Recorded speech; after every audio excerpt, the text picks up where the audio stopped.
Hey everyone, Eugene Fedorovsky from eugenefedorovsky.com. I hope you guys are having an amazing day so far. I hope you're crushing it in your business, and I hope you're on the way to achieve goals this week. Today, I have a question for you. Do you know what is one of the best strategies when contacting a cold market prospect is? Stay tuned to find out.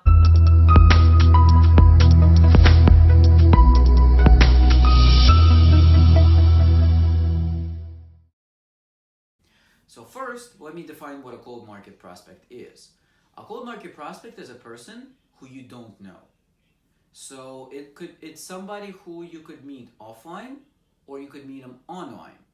It doesn't matter whether it's in person or it's by phone, by Facebook, by other social media, it doesn't matter. If you don't know them and they don't know you, they're considered a cold market prospect. So one of the best ways and one of my favorite ways to get cold market prospects is via business cards. So either I go to a supermarket and there's a cork board there, or I go to a car wash and there's a cork board there with a bunch of different business cards.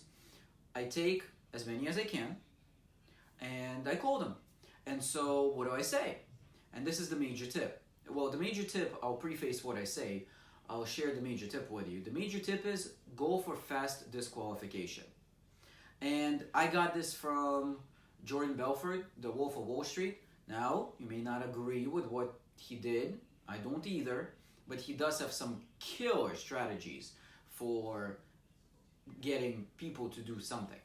So one of the things is to go for fast disqualification. So when you're reaching out to someone, instead of spending 10 hours building rapport, I'm joking, but a lot of people spend rapport for way too long. What I prefer is to go for the fast disqualification. So what does that look like? So when I'm reaching out, so one of my favorite group of people to speak with is real estate agents, because they pretty much already do what we do. They already know what kind of sales job or what kind of, instead of, they usually work on commissions. So instead of working 50 hours a week and getting paid X amount of money, like they would if they had a salary or were getting paid per hour, they get paid per commissions. So they're aware that if they don't work, they don't get paid.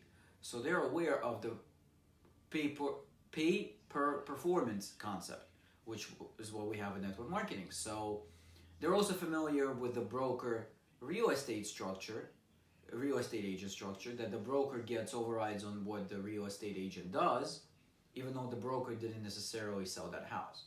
So, which is very similar to what we do in network marketing. So they are one of my favorite categories to target.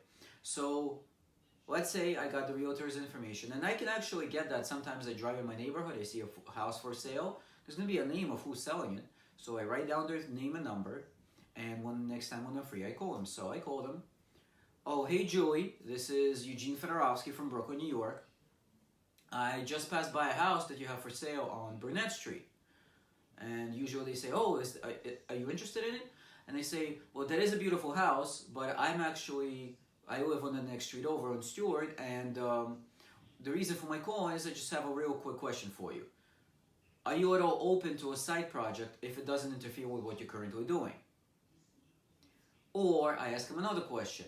Do you at all keep your options open in terms of making money outside of what you're currently doing?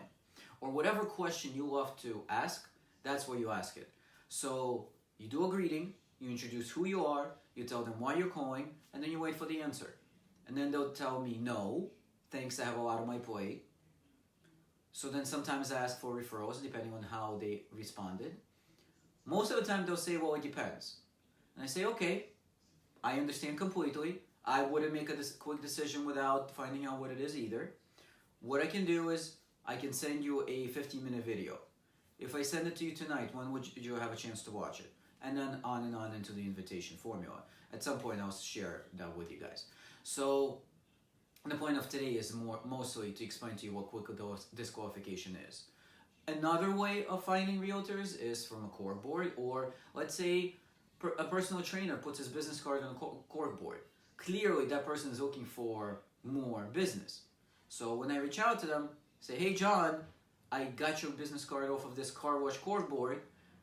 Sounds to me like you're looking for a way to generate more business. Let me ask you this. Do you at all keep your options open in terms of making money outside of what you're currently doing? So I go for fast disqualification. And some people who have the charisma, they go for building rapport. That's fine and dandy. No problem. If you're one of those people, do that. I believe fast disqualification works better because in network marketing, if I could share one thing with you and only one thing, I would say less to more people. A lot of times we think it's the opposite. The more we know, the better. We want to impress them with how much we know. Well, the less you know is sometimes better. And that sometimes is most of the time. So the less you say to more people, the better your results will be. So if you don't know where to find cold market prospects, feel free to send me a message. I'll gladly share with you the ways where I find cold market people. And that will be pretty useful for you. If you have an idea that you want me to discuss in a future video, I will gladly discuss that with you as well. If you found this useful, please like, comment, and share. There are quite a lot of people out there who need to learn the concept of fast disqualification. Otherwise, they spend way too much time with not enough people. And with that said, I hope you guys have a fantastic evening, and I'll talk to you next time. Take care.